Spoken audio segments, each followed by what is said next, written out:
നമസ്കാരം. ആയുർ ജ്യോതിഷിന്റെ പുതിയൊരു അധ്യായത്തിലേക്ക് എല്ലാവർക്കും ഹൃദ്യമായ സ്വാഗതം. ഇന്നത്തെ വീഡിയോയിൽ ധനു, മകരം എന്നീ രാശിക്കാരായ മൂലം, പൂരാടം, ഉത്രാടം, തിരുവോണം, അവിട്ടം എന്നീ നക്ഷത്രക്കാർക്ക് 2026 ഏപ്രിൽ 11 വരെ ശനി മൗഢ്യഗതി പ്രാപിക്കുന്നതിന്റെ ഫലമായി ജീവിതത്തിൽ എന്തെല്ലാം മാറ്റങ്ങളാണ് ഉണ്ടാകുന്നത് എന്നാണ് പരിശോധിക്കാൻ പോകുന്നത്. നിങ്ങളുടെ ജാതകത്തിൽ ശനി ദോഷപ്രദമായാണ് നിൽക്കുന്നത് എങ്കിൽ ഏപ്രിൽ 11 വരെയുള്ള കാലഘട്ടം ആ ദോഷഫലങ്ങളുടെ കാഠിന്യം കുറയുന്നതിനും, എന്നാൽ ശനി അനുകൂലസ്ഥനാണെങ്കിൽ ഏപ്രിൽ 11 വരെയുള്ള സമയത്ത് ശനിയുടെ കാരകധർമ്മങ്ങളുമായി ബന്ധപ്പെട്ട് പ്രവർത്തിക്കുന്നവർ അത്തരം കാര്യങ്ങളിൽ കൂടുതൽ കരുതലും ശ്രദ്ധയും പുലർത്തേണ്ടതും വളരെ അത്യാവശ്യമാണ്. അതായത് നിങ്ങളുടെ ജാതകമാണ് എല്ലാ കാര്യങ്ങളുടെയും അടിസ്ഥാനം. അതിനാൽ ജാതകത്തിൽ ഗ്രഹസ്ഥിതിയും ദശാകാലവും അനുകൂലമാണെങ്കിലും ശനിയുടെ മൗഢ്യ സമയത്ത് ചില ദോഷഫലങ്ങൾ അനുഭവത്തിൽ വരാൻ സാധ്യതയുണ്ട്. ഇത്തരത്തിൽ ജീവിതത്തിലെ ദോഷഫലങ്ങൾ നീങ്ങുന്നതിനായി നിങ്ങൾ വഴിപാടുകളും പ്രാർത്ഥനയുമെല്ലാം നടത്തിയിട്ടും യാതൊരു ഫലവുമില്ല എങ്കിൽ അതിന് കാരണം നിങ്ങൾ നിങ്ങളുടെ ജാതകാലുള്ള ഉപാസനാമൂർത്തിയെ അല്ല പ്രാർത്ഥിക്കുന്നത് എന്നതാണ്. പ്രസ്തുത വിവരങ്ങളെല്ലാം അടങ്ങിയ നിങ്ങൾക്ക് ജീവിതകാലം മുഴുവൻ സൂക്ഷിച്ചു വെക്കേണ്ടതായ സമ്പൂർണ്ണ ജാതകത്തിന്റെ PDF ആവശ്യമുള്ളവർ സ്ക്രീനിൽ കാണുന്ന നമ്പറിലേക്ക് വാട്സപ്പ് ചെയ്യാൻ മറക്കരുത്. അതിലാദ്യമായി ധനുക്കൂറുകാർ. മൂലം, പൂരാടം, ഉത്രാടത്തിന്റെ ആദ്യപാദത്തിൽ ജനിച്ചവർ. ഇവർക്ക് നിലവിൽ ശനി 4-ൽ സഞ്ചരിക്കുന്നതിനാൽ വീടുപണിയുടെ കാര്യങ്ങളിൽ തടസ്സങ്ങളോ മറ്റോ ഉണ്ടാകും. എത്ര പുതിയ വീടായാലും ദിവസവും അറ്റകുറ്റപ്പണികൾ ഉണ്ടാകും. 4-ാം ഭാവത്തിലെ ശനി സാധാരണയായി കുടുംബകലഹം, മാനസിക സമ്മർദ്ദം, വീട് മാറ്റം, അമ്മയുടെ ആരോഗ്യ പ്രശ്നങ്ങൾ എന്നിവയ്ക്ക് കാരണമാകാറുണ്ട്. എന്നാൽ ശനി മൗഢ്യം പ്രാപിക്കുമ്പോൾ ശനിയുടെ ദോഷം ചെയ്യാനുള്ള ശക്തി താൽക്കാലികമായി കുറയുന്നു. ഇത് ധനുക്കൂറുകാർക്ക് വലിയൊരു ആശ്വാസമാണ്. കഴിഞ്ഞ കുറച്ചു മാസങ്ങളായി അനുഭവിച്ചിരുന്ന മാനസിക ഭാരത്തിൽ നിന്ന് നിങ്ങൾക്ക് മോചനം ലഭിക്കും. 4-ാം ഭാവം കുടുംബസ്ഥാനമായതിനാൽ വീട്ടിലേറെ ഐശ്വര്യം കടന്നു വരുന്നതിന് ഇടയാകും. പുതുതായി വാഹനം വാങ്ങുന്നതിനും അതല്ലെങ്കിൽ നിലവിലെ വാഹനം മാറ്റി വാങ്ങുന്നതിനായി ആഗ്രഹിക്കുന്നവർക്ക് ഈ കാലയളവിൽ അതിനുള്ള അവസരങ്ങൾ തെളിഞ്ഞു വരും. എങ്കിലും ശനി ദുർബലനായതിനാൽ രേഖകൾ കൃത്യമാണെന്ന് ഉറപ്പുവരുത്തുന്നത് നല്ലതാണ്. സ്ഥലം വാങ്ങുന്നതിനായി ആഗ്രഹിക്കുന്നവർക്ക് പുതിയ സ്ഥലം വാങ്ങുന്നതിനും അതല്ലെങ്കിൽ മികച്ച വിലയ്ക്ക് കയ്യിലെ സ്ഥലം വിറ്റൊഴിവാക്കുന്നതിനും അനുകൂലമായ ഒരു സമയമാണിത്. ജാതകയോഗം അനുകൂലമാണെങ്കിൽ ഇവർക്ക് മാതൃസ്വത്ത് ലഭിക്കുന്നതിനും ഇടയാകുന്നതാണ്. ശനിക്ക് 2-ാം ഭാവാധിപത്യം ഉള്ളതിനാൽ ഇവർക്ക് പുതിയ വരുമാന മാർഗങ്ങൾ കൈവരികയോ അപ്രതീക്ഷിതമായി ധനനേട്ടം ഉണ്ടാകുകയോ ചെയ്യും. ധനുക്കൂറുകാരായ നിങ്ങൾ പുതിയ വരുമാനത്തിനായി ശ്രമം നടത്തുക.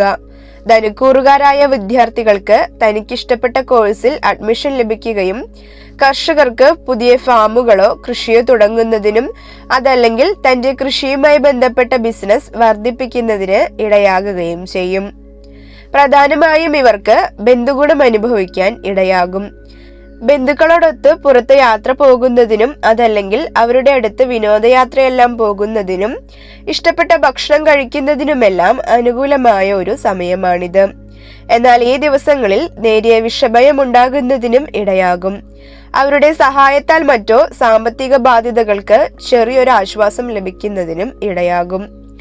ഇവർക്ക് ഇതുവരെ ഉണ്ടായിരുന്ന കടങ്ങളിൽ നിന്നും ശത്രുദോഷങ്ങളിൽ നിന്നും മോചനം ലഭിക്കുകയും ഇവരുടെ ധൈര്യം നിമിത്തമോ അല്ലെങ്കിൽ മറ്റ് പ്രതിക്രിയകൾ ഉപയോഗിച്ചോ തന്റെ ശത്രുശല്യത്തെ നല്ല രീതിയിൽ തന്നെ നേരിടാൻ ഇടയാകും. തൊഴിൽ സംബന്ധമായി ഏറെ മെച്ചം ലഭിക്കുന്ന ഒരു കാലഘട്ടമായിരിക്കും വരാനിരിക്കുന്നത്. എന്തെന്നാൽ നിലവിൽ ശനിക്ക് ഇവരുടെ തൊഴിൽ ഭാവത്തിലേക്ക് ദൃഷ്ടിയുണ്ട്. അതിനാൽ തന്നെയും ജോലിയിൽ പ്രമോഷനും ശമ്പള വർധനവും തനിക്കിഷ്ടപ്പെട്ട സ്ഥലത്തേക്ക് സ്ഥലം മാറ്റവുമെല്ലാം ലഭിക്കാൻ ഇടയാകുകയും അതല്ലെങ്കിൽ തന്റെ ജോലിയിൽ പ്രമോഷൻ ലഭിക്കുന്നതിനായി പുതിയ കോഴ്സുകളെല്ലാം പഠിക്കുന്നതിനും ഇടയാകാവുന്ന ഒരു സമയമാണിത്. മാത്രമല്ല ജോലി സ്ഥലത്തെ അനാവശ്യ സമ്മർദ്ദങ്ങൾക്കും മേലുദ്യോഗസ്ഥരിൽ നിന്നുള്ള കുറ്റപ്പെടുത്തലുകൾക്കും ഏപ്രിൽ 11 വരെ ശമനമുണ്ടാകും. പണം ചിലവാക്കുന്ന കാര്യത്തിൽ കുറച്ചുകൂടി നിയന്ത്രണം കൊണ്ടുവരാൻ നിങ്ങൾ ശ്രമിക്കും. ചിലവുകൾ കൃത്യമായി കണക്കാക്കുന്നതിനും സാമ്പത്തിക കാര്യങ്ങളിൽ കൂടുതൽ അച്ചടക്കം ഉണ്ടാക്കുന്നതിനും ഇടയാകും. പഴയ നിക്ഷേപങ്ങളിൽ നിന്ന് ചെറിയ ലാഭങ്ങൾ ഈ സമയത്ത് പ്രതീക്ഷിക്കാം. ദോഷഫലങ്ങൾ മൗഢ്യ സമയത്ത് കടന്നു വരികയാണെങ്കിൽ അവ നീങ്ങുന്നതിനായി വീടിനടുത്തുള്ള മുതിർന്നവരെ സഹായിക്കുന്നത് ഉത്തമമാണ്. ഇതിനോടൊപ്പം വിഷ്ണു സഹസ്രനാമം ജപിക്കുന്നത് മനസ്സിന് കൂടുതൽ തെളിച്ചം നൽകും. നിങ്ങളൊരു ശനി ഭക്തനാണെങ്കിൽ ഓം ശം ശനീശ്വരായ നമ എന്ന് കമന്റ് ചെയ്യാൻ മറക്കരുത്. അടുത്തതായി മകരക്കൂറുകാർ. ഉത്രാടത്തിന്റെ 2, 3, 4 പാദങ്ങളിൽ ജനിച്ചവർ, തിരുവോണം, അവിട്ടത്തിന്റെ ആദ്യ 2 പാദങ്ങളിൽ ജനിച്ചവർ. ഇവർക്ക് നിലവിൽ ശനി 3-ാം ഭാവത്തിൽ സ്ഥിതി ചെയ്യുന്നു. 3-ാം ഭാവം ശനിയുടെ ഇഷ്ടഭാവമാണ്. ശനിയുടെ 3ാമത്തെ രാശിസ്ഥിതി നിമിത്തം ഇവർക്ക് ജീവിതത്തിൽ ഐശ്വര്യമുണ്ടാകുന്നതിനും കാർഷിക മേഖലയുമായി ബന്ധപ്പെട്ട് പ്രവർത്തിക്കുന്നവർക്ക് വളരെയധികം മെച്ചമുണ്ടാകുന്നതിനും അനുകൂലമായ സമയമായിരുന്നു. എന്നാൽ ഇപ്രകാരം നിന്നിരുന്ന ശനി മൗഢ്യം പ്രാപിക്കുന്നത് ഇവർക്ക് ദോഷഫലങ്ങൾ വർദ്ധിക്കാൻ ഇടയാകും. രാശ്യാധിപനായ ശനി സൂര്യനോട് അടുത്ത് നിൽക്കുന്നതിനാൽ ഏപ്രിൽ 11 വരെ മകരക്കൂറുകാർക്ക് ശാരീരികമായ അസ്വസ്ഥതകളോ അമിതമായ തളർച്ചയോ അനുഭവപ്പെടാം. എടുക്കുന്ന തീരുമാനങ്ങളിൽ ഉറച്ചു നിൽക്കാൻ കഴിയാതെ വരികയോ അനാവശ്യമായ ഭയം മനസ്സിനെ അലട്ടുകയോ ചെയ്യും. സ്വന്തം വ്യക്തിത്വത്തെയും കഴിവിനെയും സംശയിക്കുന്ന അവസ്ഥ പോലും പലപ്പോഴും കടന്നുവരും. സംസാരത്തിൽ മിതത്വം പാലിച്ചില്ലെങ്കിൽ അത് വലിയ ശത്രുതയ്ക്ക് കാരണമാകും. ജോലി സംബന്ധമായി ഇമെയിൽ, കത്തുകൾ എന്നിവ കൈകാര്യം ചെയ്യുമ്പോൾ അതീവ ജാഗ്രത പാലിക്കുക.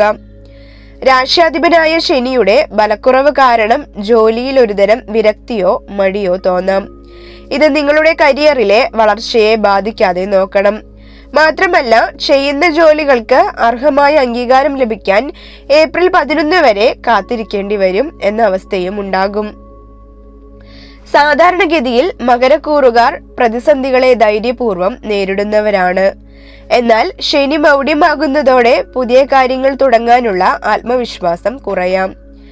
വലിയ നിക്ഷേപങ്ങൾക്കോ പുതിയ ബിസിനസ് സംരംഭങ്ങൾക്കോ ഏപ്രിൽ 11 വരെ മുതിരാതിരിക്കുന്നതാണ് ഉചിതം.